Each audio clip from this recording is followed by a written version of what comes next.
Hi again, third grade, and welcome back to Sarah Plain and Tall. I hope you've been enjoying the story as much as I have. We're going to read chapters 5 and 6 today, so please follow along as I read. Chapter 5. The sheep made Sarah smile. She sank her fingers into their thick, coarse wool. She talked to them, running with the lambs, letting them suck on her fingers. She named them after her favorite aunts, Harriet, Mattie, and Lou. She lay down in the field beside them and sang Summer is a Coomin' In, her voice drifting over the meadow grasses, carried by the wind. She cried when we found a lamb that had died, and she shouted and shook her fist at the turkey buzzards that came from nowhere to eat it. She would not let Caleb or me come near, and that night Papa went with a shovel to bury the sheep and a lantern to bring Sarah back. She sat on the porch alone. Nick crept up to lean against her knees. After dinner, Sarah drew pictures to send home to Maine. She began a charcoal drawing of the fields rolling like the sea. She drew a sheep whose ears were too big, and she drew a windmill. Windmill was my first word, said Caleb. Papa told me so. Mine was flower, I said. What was yours, Sarah? Dune, said Sarah. Dune? Caleb looked up. In Maine, said Sarah, there are rock cliffs that rise up at the edge of the sea, and there are hills covered with pine and spruce trees, green with needles. But William and I found a sand dune all our own. It was soft and sparkly with bits of mica, and when we were little, we would slide down the dune into the water. Caleb looked out the window. We have no dunes here, he said. Papa stood up. Yes, we do, he said. He took the lantern and went out the door to the barn.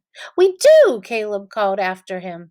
He ran ahead, Sarah and I following, the dogs close behind. Next to the barn was Papa's mound of hay for bedding, nearly half as tall as the barn, covered with canvas to keep the rain from rotting it. Papa carried the wooden ladder from the barn and leaned it against the hay. There, he smiled at Sarah, our dune. Sarah was very quiet. The dogs looked up at her, waiting. Seal brushed against her legs, her tail in the air. Caleb reached over and took her hand. It looks high up, he said. Are you scared, Sarah? Scared? Scared, exclaimed Sarah. You bet I'm not scared. She climbed the ladder and Nick began to bark. She climbed to the very top of the hay and sat, looking down at us.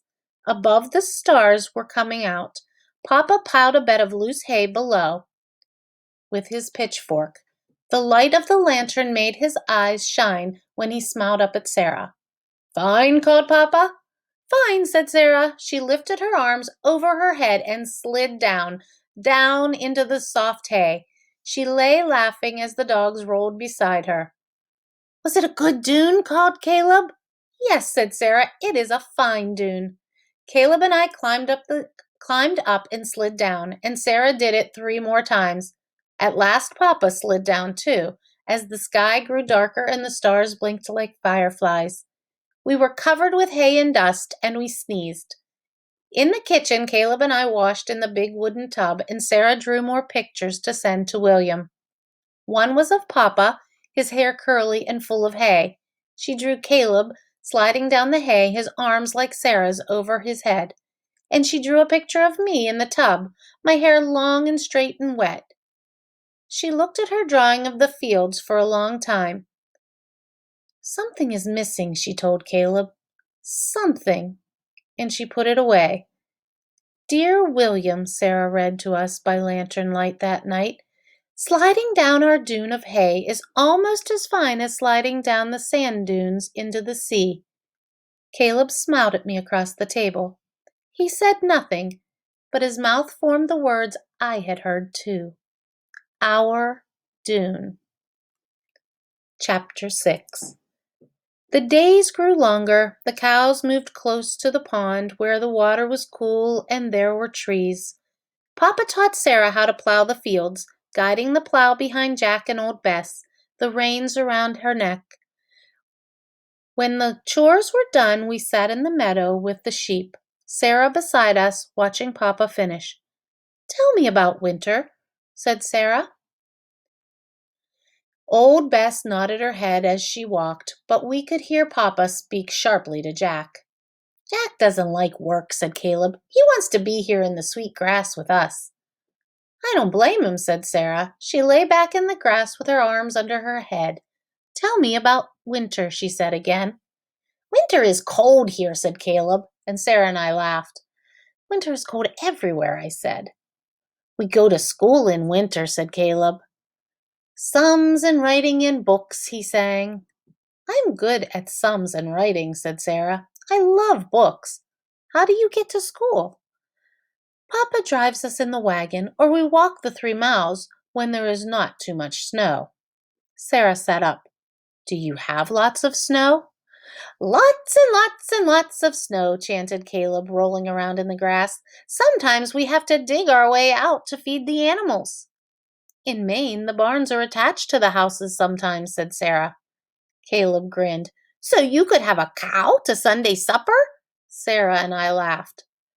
When there are bad storms, Papa ties a rope from the house to the barn so no one will get lost, said Caleb.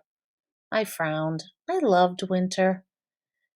There is ice on the windows on winter mornings, I told Sarah. We can draw sparkly pictures and we can see our breath in the air. Papa builds a warm fire and we bake hot biscuits and put on hundreds of sweaters. And if the snow is too high, we stay home from school and make snow people. Sarah lay back in all the grasses again, her face nearly hidden. And is there wind? She asked. Do you like wind? Asked Caleb. There is wind by the sea, said Sarah. There is wind here, said Caleb happily. It blows the snow and brings tumbleweeds and makes the sheep run. Wind and wind and wind. Caleb stood up and ran like the wind, and the sheep ran after him. Sarah and I watched him jump over rock and gullies, the sheep behind him, stiff-legged and fast. He circled the field, the sun making the top of his hair golden. He collapsed next to Sarah, and the lambs pushed their wet noses into us.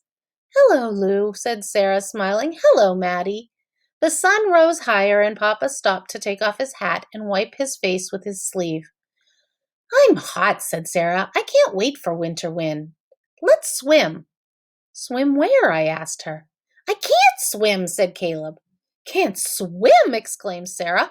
I'll teach you in the cow pond. That's for cows, I cried. But Sarah had grabbed our hands and we were running through the fields, ducking under the fence to the far pond.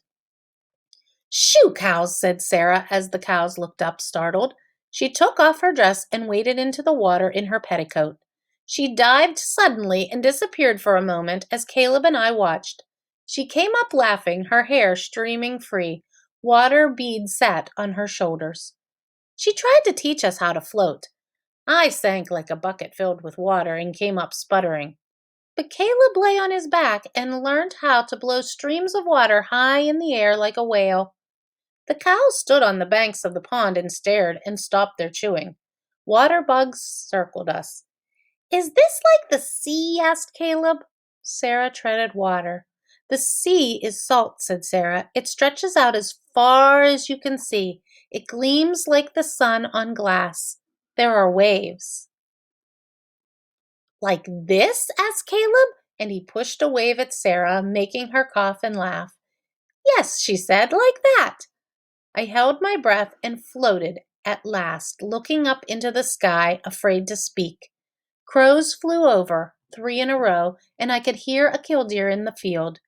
We climbed the bank and dried ourselves and lay in the grass again. The cows watched, their eyes sad in their dinner plate faces, and I slept, dreaming a perfect dream. The fields had turned to a sea that gleamed like sun on glass, and Sarah was happy.